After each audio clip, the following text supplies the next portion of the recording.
आज एक बड़ा खुशी और तारीखी दिन है हमारी पॉलिटिकल पार्टी के लिए कि बिहार प्रदेश में MIM पार्टी को बिहार की जनता ने न सिर्फ अपने वोटों से बल्कि अपनी मोहब्बतों से इतना नवाजा कि मेरे पास अल्फाज नहीं है कि कैसे मैं उनका शुक्रिया अदा कर सकूं। मगर मैं सबसे पहले अल्लाह सुब्हाना व तआला का शुक्रिया अदा करता हूं कि अल्लाह के फजल व करम से मजलिस इत्तेहादुल मुस्लिमीन को एक तारीखी कामयाबी बिहार में मिली है। मैं साथ ही साथ जो हमारे बिहार प्रदेश के अध्यक्ष हैं जनाब अख्तरुल ईमान साहब का और जनरल सेक्रेटरी आफ्ताब साहब का, आदिल साहब का और तमाम बिहार के मेरे पार्टी के जिम्मेदारों का शुक्रिया अदा करता हूं कि उनकी बड़ी सख्त जिद्दोजहद और मेहनत रही और उसी मेहनत का नतीजा रहा कि आज हमको एक बहुत बड़ी कामयाबी हासिल हुई। साथ ही साथ में हमारे जो MIM पार्टी के ऑब्जर्वर जनाब माजिद साहब जो हैदराबाद के साबिका मेयर रहे हैं, जो पिछले 5 साल से रेगुलर बिहार को जा रहे हैं और अख्तरुल ईमान साहब के साथ उन्होंने पार्टी को मजबूत किया है, मैं उनका और जो हैदराबाद से महाराष्ट्र से इम्तियाज़ जलील साहब आए, डॉक्टर गफ्फार कादरी, सैयद मोइन, फिरोज़ लाला और उत्तर प्रदेश से हमारे शौकत साहब, ये तमाम लोग वहाँ पर आकर कई दिन 20 दिन कैंप किए, मेहनत किए, इनका भी मैं शुक्रगुजार हूँ। मैं इस मौके पर जनाब कुशवाहा साहब का, बहन मायावती का, देवेंद्र यादव साहब का, राजभर साहब का भी शुक्रिया अदा करता हूं कि हम लोग उनके साथ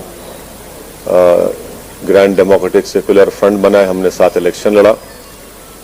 और मैं सीमांचल की जनता का दिल की गहराइयों से उनका शुक्रिया अदा करता हूं कि उन्होंने मजलिस के उम्मीदवारों को कामयाब किया और मैं उनको तयक़ुन देना चाहता हूं कि हमने हमेशा इस बात को कहा है कि जब हमने बिहार में अपनी सियासी सफ़र का आगाज़ किया तो हम इस बात का वादा किए थे और आज भी हम ये कह रहे हैं कि हम सीमांचल से इंसाफ कराएंगे। सीमांचल की सरजमीन पर बसने वालों से पिछले 60 साल से इंसाफ नहीं हुआ। वो न सिर्फ बिहार बल्कि पूरे भारत का सबसे पिछड़ा इलाका है, इसीलिए सीमांचल से इंसाफ की लड़ाई ये जारी रहेगी और जो हमको सीमांचल की जनता ने हमारे उम्मीदवारों को वहां पर विधायक बनाया है, इंशाअल्लाह ताला हम उनके भरोसे पर पूरा उतरने की कोशिश करेंगे। जो वहां के मसाइल हैं, जो वहां का बैकवर्डनेस है, जो वहां पर बाढ़ आने के बाद जो जमीन कटती है, वहां पर स्कूल, डिग्री कॉलेजेस नहीं है, अस्पताल नहीं है, ये सब चीजें हैं जिस पर हमको हमारे पूरे विधायक मिलकर इस पर पूरी कोशिश करेंगे और जो भरोसा और एतमाद हम पर किया गया है, हम इंशाअल्लाह ताला उसकी पूरी मेहनत करेंगे और जो हमने आवाम से वादे किए थे उसको पूरा करने की हम पूरी कोशिश करेंगे। मैं फिर से बिहार प्रदेश की जनता का शुक्रिया अदा करता हूं। आपने हमको अपनी मोहब्बतों से, अपने आशीर्वाद से, अपने वोटों से नवाजा है। हम 21 कैंडिडेट खड़ा किए थे और उसमें से 5 कामयाब हुए हैं। जहां पर हमको कामयाबी नहीं मिली, हम वादा कर रहे हैं कि हम फिर से वहां पर जाएंगे। क्यों हमको नाकामी हुई, उसकी क्या वजूहात हैं, उसको हम अपनी कमजोरियों को दूर करेंगे और बिहार में हम इससे ज़्यादा हम एक बड़ी पॉलिटिकल फोर्स बनने की पूरी कोशिश करेंगे। मैं साथ ही साथ बिहार की जनता का भी शुक्रिया अदा करता हूं कि उन्होंने इस कोरोना के वायरस के दौरान भी निकलकर अपने वोट का इस्तेमाल किया। ये बड़ा ही उनका बेबाकी का काम था और बड़ा ही बहादुरी से उन्होंने निकलकर भारत की जमहूरियत को, बिहार के जमहूरियत को इलेक्शन में हिस्सा लिया। मैं उनका भी शुक्रिया अदा करता हूँ। सर, ये जिससे आपने बिहार में आमद की थी अपनी, उस सीट को, किशनगंज की सीट को आप हार गए, क्या करोगे? मैंने ऐसा कहा अभी कि यकीनन कोई ना कोई कमजोरी होगी, खामी होगी, जिसकी वजह से हमने वहाँ की आवाम का एतमाद हासिल नहीं कर सके।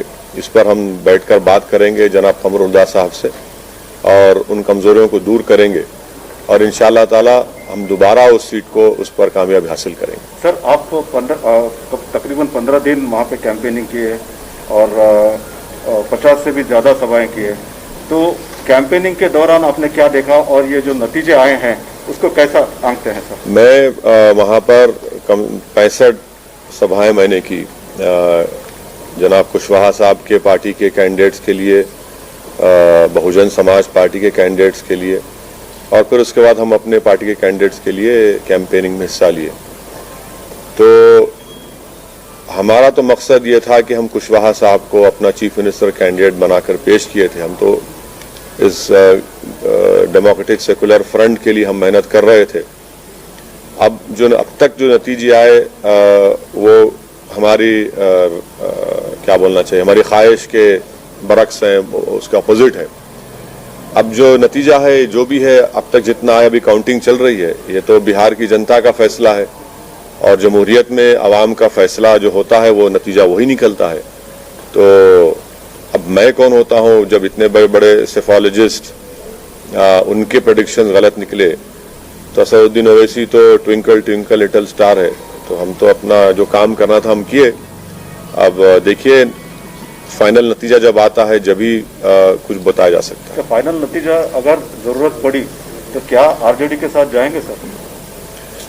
देखिए प्रसाद साहब, हमारी लड़ाई जो है सीमांचल के इंसाफ की लड़ाई रही है और मैंने अभी शुरुआत में ये कहा कि सीमांचल न सिर्फ बिहार बल्कि भारत का सबसे बैकवर्ड एरिया है और जितनी पार्टीज को उनको सत्ता मिली, इख्तदार मिला, उन्होंने सीमांचल से इंसाफ नहीं किया।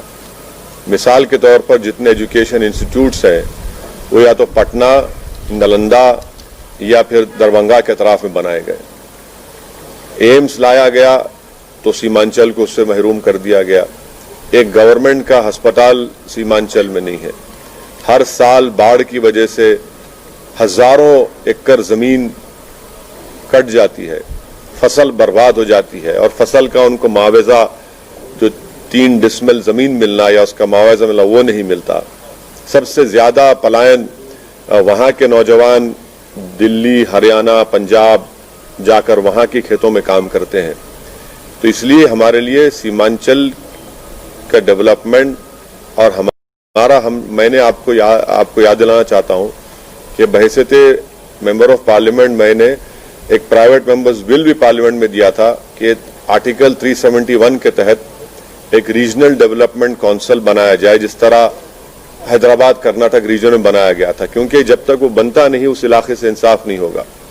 तो सीमांचल के इंसाफ की लड़ाई हमारे लिए बहुत अजीज है, बहुत करीब है और हम उस लड़ाई को जारी रखेंगे।